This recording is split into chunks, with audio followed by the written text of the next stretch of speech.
allegiance to the flag of the United States of America, to the republic for which it stands, one nation under God, indivisible, with liberty for all.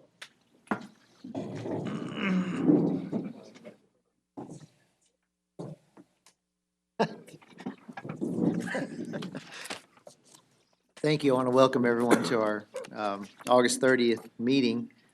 Please note the council's in attendance except for Ms. Felice is absent.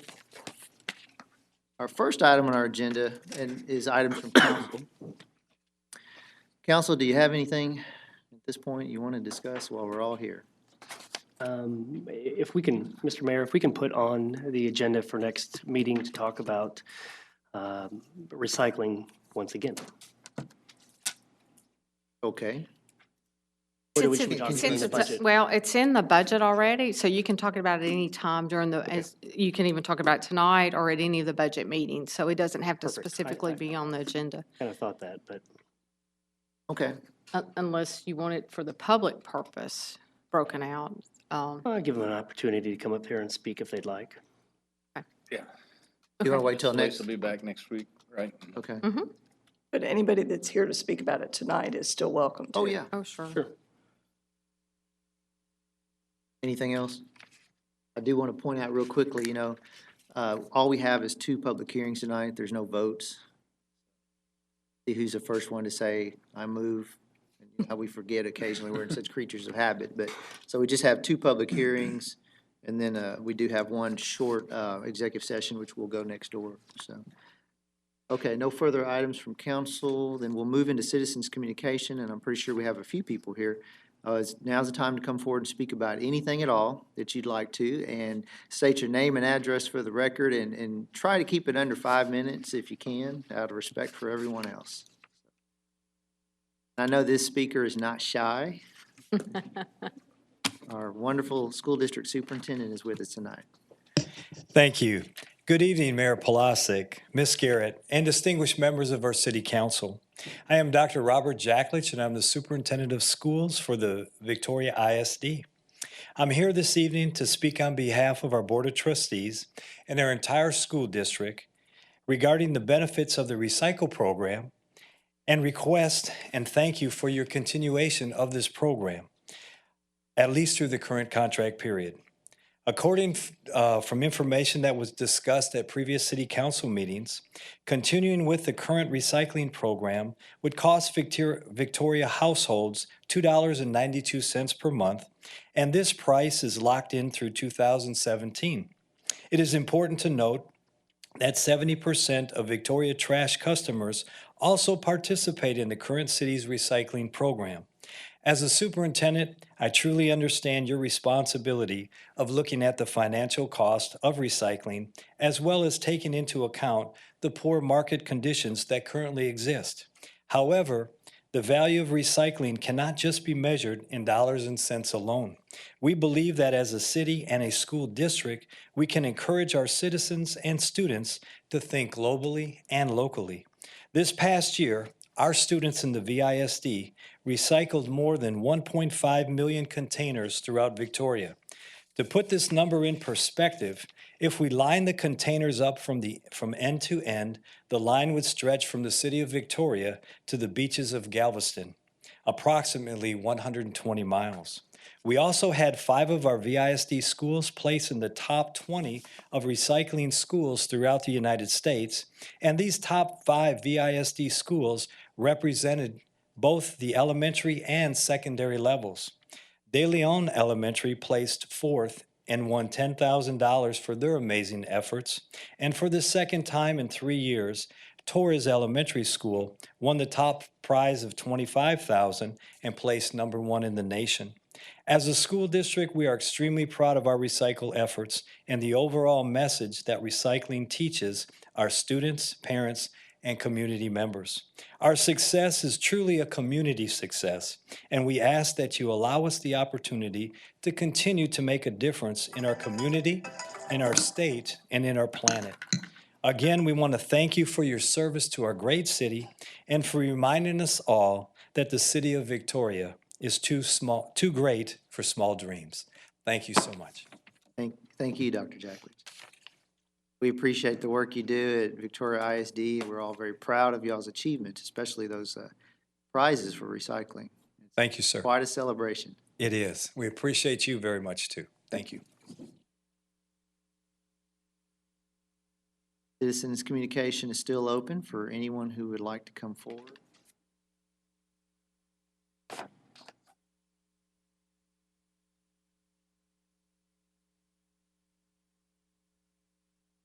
Good evening, council. My name's Tommy Lowe, 204 Wood Chase, Victoria, Texas. First off, I'd like to echo Dr. Jacklett's comments on the recycling program. I think it's a small amount for us to continue. I know times are tough in that respect right now, but at some point, it's going to be an important issue again for us. It's going to be cost effective, even if you have to find a place to pile it out at the landfill in the interim until it does become a viable option. But the $3 extra a month is no problem. I know there's some people that it may affect their budgetary process, but I'd like for you to consider keeping that program functioning. The other thing I'd like to say is I know the budgetary process is tough. I've been involved in some of them over the years, but I'd like for you to dig deep for retention money for our first responders. I know it's important to you. I know you're looking at it hard, but you need to take a harder look because we spend a lot of time and money getting people to the point where they're serving our community the way we want them to serve them, and then they go off somewhere else utilizing our training.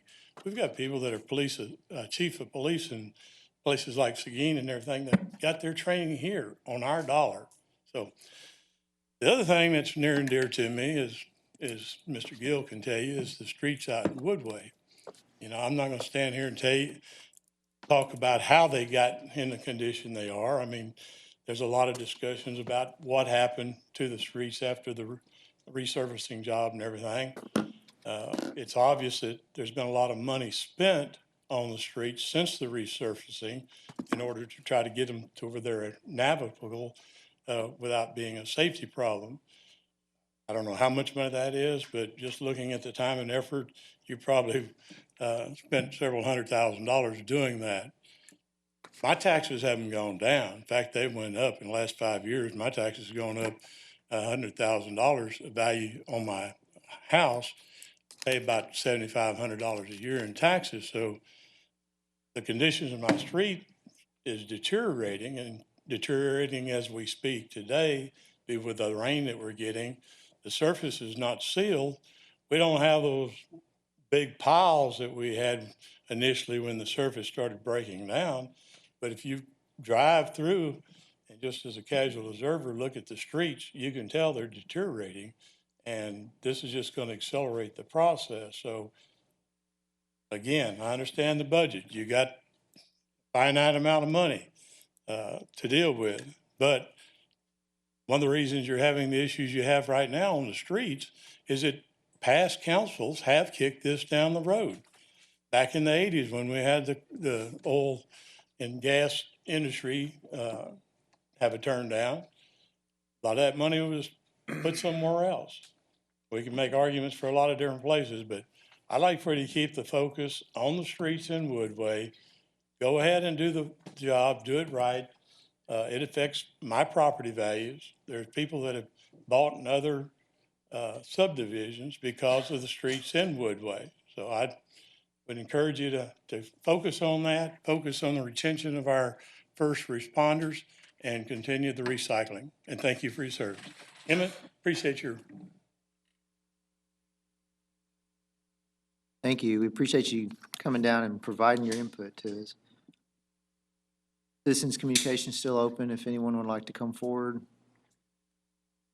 Seeing none, we'll close citizens' communication. Just one quick point of information. I know we did have an election Saturday, and Councilman Balknight mentioned it to me a minute ago. Congratulations to the Keith De La Garza who's here. He's not taking his oath of office tonight because the elections office could not canvass the vote in time. So that'll take place next week, and Emmett, of course, is here to continue his duties. I just wanted to point that out. Some people may notice that, so Okay, again, so we'll move into our two public hearings.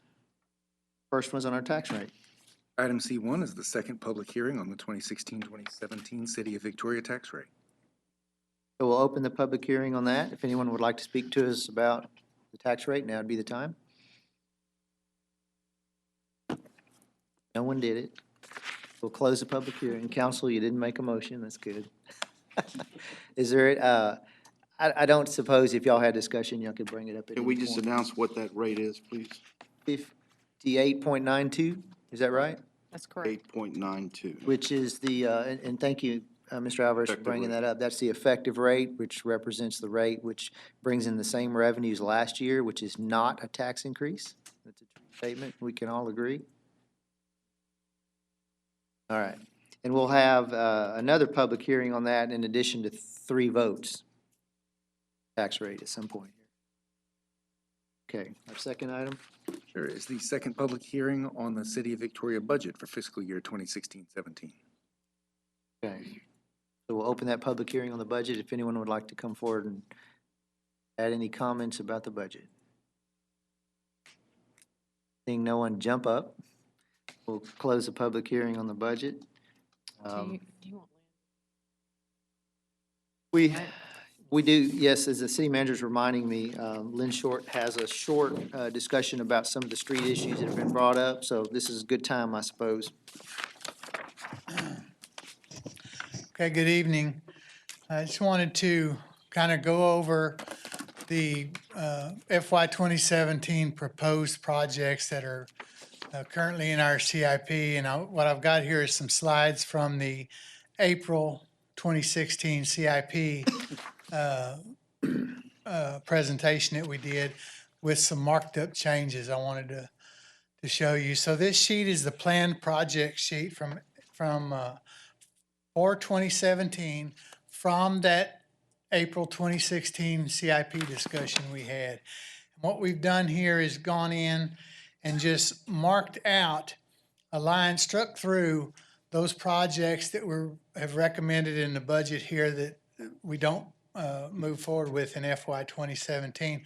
I'll call your attention to, though, before we talk about the ones that have been stricken, the 2017 seal coat project at the top in the amount of $2,067,000. That is the same seal coat project that we discussed in April.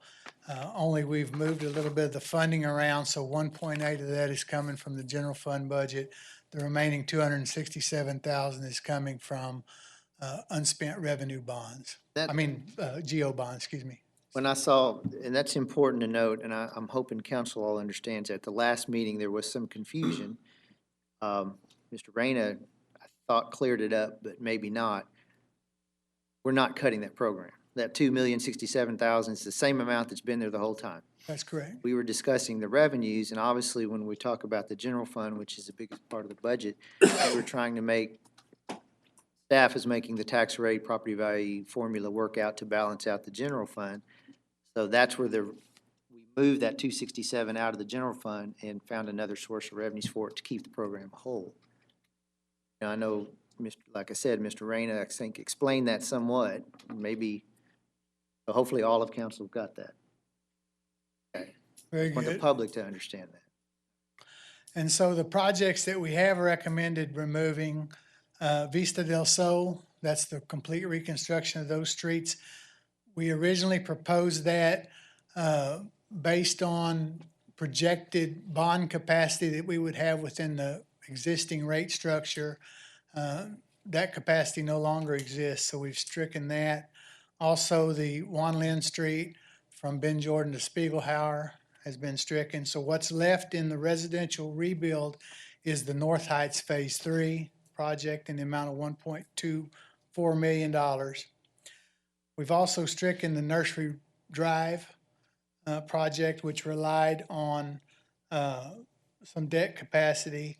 And then, of course, the Woodway and Bridle Ridge subdivisions, that was going to be new debt with a tax rate associated with that. I want to, just a further clarification, when you say stricken, we're not canceling these.